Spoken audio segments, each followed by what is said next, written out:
Hi നമസ്കാരം. ഒരു സ്റ്റോക്കിന്റെ വില ഇങ്ങനെ റോക്കറ്റ് പോലെ മുകളിലോട്ട് പോകുന്നത് കാണുമ്പോൾ നമുക്കെല്ലാവർക്കും തോന്നും, ഷെടാ ഇതിൽ കുറച്ച് കാശിട്ടിരുന്നെങ്കിൽ അല്ലേ? പക്ഷെ ഒരു മിനിറ്റ്, ആ കാണുന്ന വിലയ്ക്കപ്പുറം എന്താണ് ശരിക്കും സംഭവം? ഒരു കമ്പനിയുടെ ഓഹരി വിലയല്ല, അതിന്റെ യഥാർത്ഥ സാമ്പത്തിക ആരോഗ്യമാണ് ഏറ്റവും പ്രധാനം. ഇന്ന് ആ ആരോഗ്യം എങ്ങനെ അളക്കാമെന്ന് നമുക്കൊന്ന് നോക്കാം. സ്റ്റോക്ക് മാർക്കറ്റ് എന്ന് പറഞ്ഞാൽ എപ്പോഴും ഒരു ബഹളമാണ് അല്ലേ?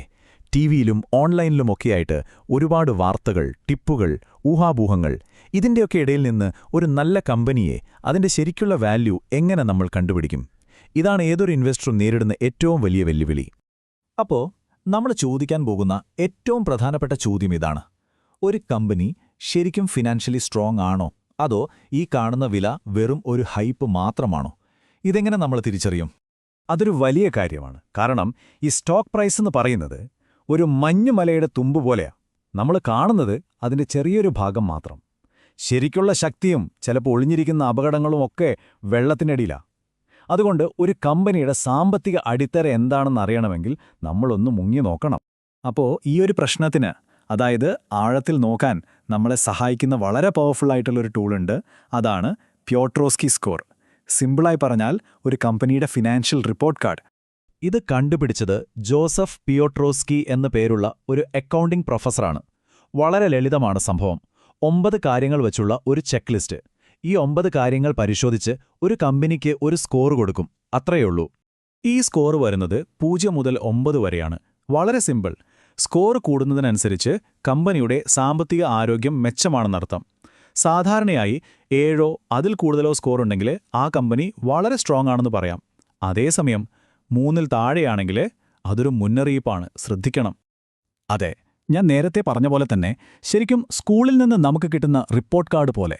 ഇത് നോക്കിയാൽ കമ്പനിയുടെ സാമ്പത്തിക പ്രകടനത്തെക്കുറിച്ച് നല്ല ക്ലിയറായിട്ടുള്ളൊരു ഐഡിയ കിട്ടും. മനസ്സിലാക്കാനും വളരെ എളുപ്പമാണ്. ശരി, അപ്പോൾ ഈ സ്കോർ എങ്ങനെയാണ് കണക്കാക്കുന്നതെന്ന് നോക്കിയാലോ? ഈ 9 പോയിന്റുകളെ പ്രധാനമായും 3 ഏരിയകളായിട്ടാണ് തിരിച്ചിരിക്കുന്നത്: ലാഭം, ഫിനാൻഷ്യൽ സ്റ്റെബിലിറ്റി, പിന്നെ കാര്യക്ഷമത. നോക്കൂ, ഈ ചോദ്യങ്ങൾ എത്ര സിമ്പിളാണെന്ന്. 1. കമ്പനി ലാഭത്തിലാണോ, അതായത് പണമുണ്ടാക്കുന്നുണ്ടോ? 2. കമ്പനി കടം കയറി നിൽക്കുകയാണോ, അതോ സാമ്പത്തികമായി സ്റ്റേബിളാണോ? 3. അവരുടെ ബിസിനസ് രീതികളൊക്കെ മെച്ചപ്പെടുന്നുണ്ടോ? ഈ 3 ചോദ്യങ്ങളാണ് പിയോട്രോസ്കി സ്കോറിന്റെ ആത്മാവ്. ആദ്യത്തെ 4 പോയിന്റുകൾ പ്രോഫിറ്റബിലിറ്റി അഥവാ ലാഭക്ഷമതയെക്കുറിച്ചാണ്. ഒന്നാമത്തെ ചോദ്യം: കമ്പനിക്ക് നെറ്റ് ഇൻകം പോസിറ്റീവാണോ, അതായത് എല്ലാ ചെലവുകളും കഴിഞ്ഞ് ലാഭമുണ്ടോ? ഉണ്ടെങ്കിൽ 1 പോയിന്റ്. രണ്ടാമത്, ഓപ്പറേറ്റിംഗ് ക്യാഷ് ഫ്ലോ പോസിറ്റീവാണോ, അതായത് ബിസിനസ്സിൽ നിന്ന് ശരിക്കും കാശ് കയ്യിൽ വരുന്നുണ്ടോ?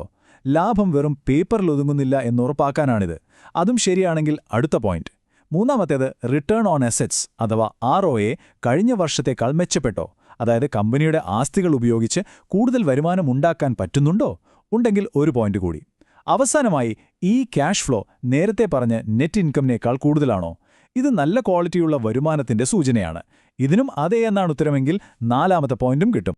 അടുത്ത 3 പോയിന്റുകൾ കമ്പനിയുടെ ഫിനാൻഷ്യൽ സ്റ്റെബിലിറ്റിയെക്കുറിച്ചാണ്.